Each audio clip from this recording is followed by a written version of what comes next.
Men o'sha paytda 15 yoshda edim.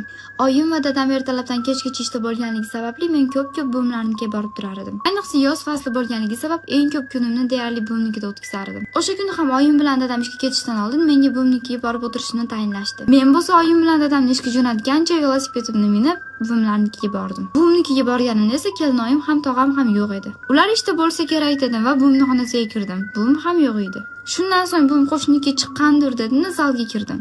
Qarasam buvim zalda o'tirgan ekan. Buvim meni ko'rgandan keyin o'zini boshqacha tuta boshladi. Buvimning yoniga borishdan oldin telefonimni o'chirib oldim. Chunki doim buvim telefonni kamroq o'ynashimni aytar edi.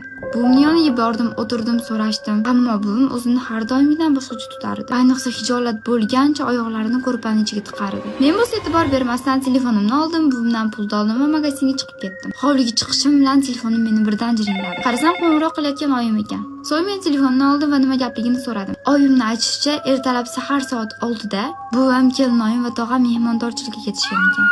Buvimnikida hech kim yo'qligini, men borishim shart emasligini aytdi. Men bo'lsa oyimning gaplariga javob ham berib o'tirmasdan, velosipedimni ham olmasdan ko'chaga yugurdim. Va shu voqeadan so'ng 2 oy buvimnikiga bormadim, 15 kun ko'chaga kechasi chiqmadim. Bu voqealarning hammasi men Duruziyamdagilarning hayotida bo'lgan voqealar. Meni hayotimga umuman aloqasi yo'q. Agar sizlarga shunaqa videolar qiziq bo'ladigan bo'lsa, menga obuna bo'lib qo'ying. Chunki keyingi safar meni topolmay qolishinglar mumkin.